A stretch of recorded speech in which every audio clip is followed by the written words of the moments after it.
My name is Mark Thompson, and I'm 32 years old. I never thought I'd feel like a stranger in my own family.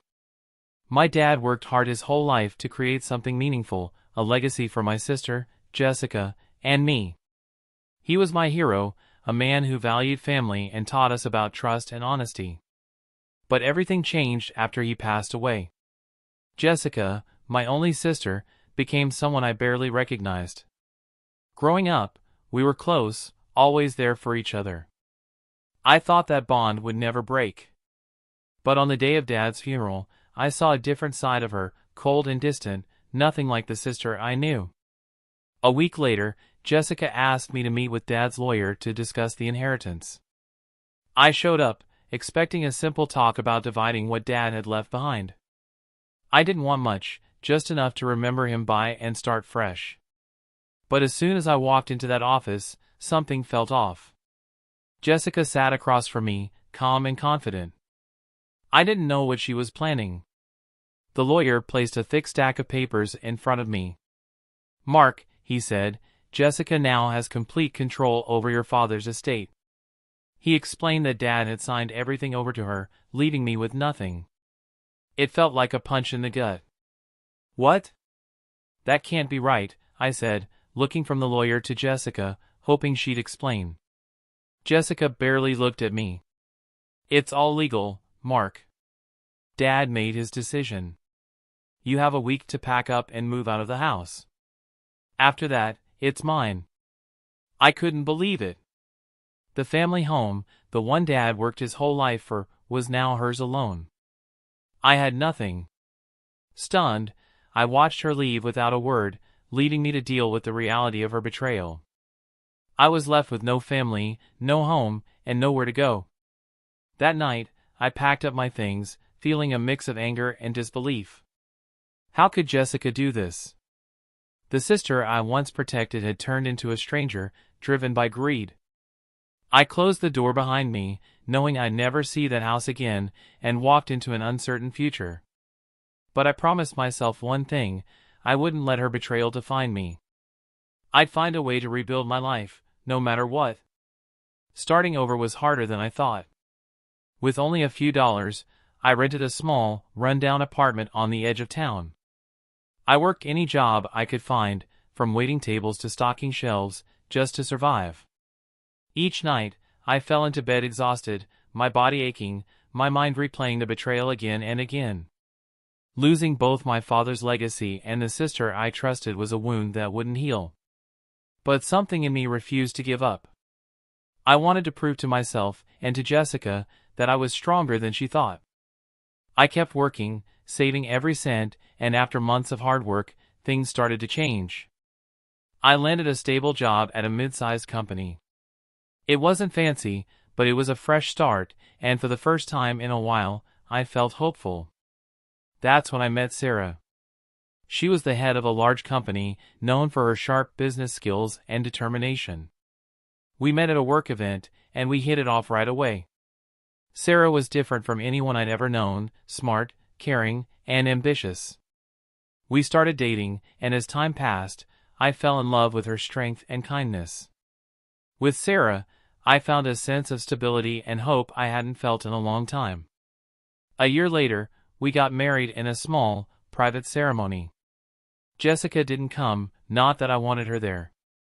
I thought I had moved on from her betrayal. But life has a funny way of bringing things full circle. Shortly after our wedding, Sarah offered me a high-level position in her company, one with responsibility, influence, and a great salary. I was thrilled, not only to work alongside my wife but also to prove to myself that I could succeed on my own terms. One day, while I was going through employee files at the company, I saw a name that stopped me in my tracks: Jessica Thompson. My sister, the same person who had taken everything from me, was working at Sarah's company. She had been there for years, working as a middle manager. I couldn't believe it. After all she had done, she was right there, under the same roof, not knowing I now had authority over her. At first, I didn't know what to do. Part of me wanted to confront her, to demand answers and maybe even an apology. But another part saw this as a chance to finally make things right, not by talking but by taking action. So, I kept quiet about our connection and just watched her from a distance. I saw how she cut corners and manipulated situations to get ahead, just like she had done to get Dad's inheritance. Months passed, and I quietly gathered information on Jessica's work performance. It didn't take long to see that her ambition led her to make bad choices.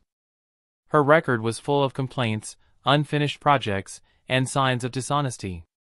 And yet, she was close to a promotion that would give her even more power. I was patient, gathering solid proof. I didn't want to rely on rumors, I needed facts. Every missed deadline, every dishonest move, every mistake she covered up, I documented it all, creating a report that showed her true behavior. Finally, the day came. I had built a strong case against Jessica. It wasn't just about her recent actions, it showed a pattern of dishonesty, manipulation, and greed. I gave the report to Sarah, my wife and strongest supporter, and we went over it together. She read through the details, her face growing serious. I had no idea she was this careless, Sarah said, shaking her head. We can't let this go unnoticed. With her support, we brought the report to the board. Jessica was called into a meeting, not knowing I was behind it all. She walked in confidently, still the same self-assured person who had taken everything from me years ago. But her face changed as the board laid out her actions, unfinished projects, poor choices that cost the company money. Jessica tried to defend herself, explaining each accusation, but the evidence was too strong, too clear. For the first time, I saw fear in her eyes. The cold, calculating look she had worn when she betrayed me was gone, replaced by panic as she realized her career was falling apart. I stood quietly in the corner, watching her world crumble. I didn't do it out of hatred, I just wanted justice, something she had denied me when she took everything our dad left behind. Finally, the meeting ended. The board informed Jessica that she was fired. She had lost her job, her reputation, and the influence she had worked so hard to build. As she left the room, she looked at me, and our eyes met. She stopped, her face a mix of anger and confusion. Did you do this, Mark?" she whispered, her voice shaky. I looked back, calm and steady.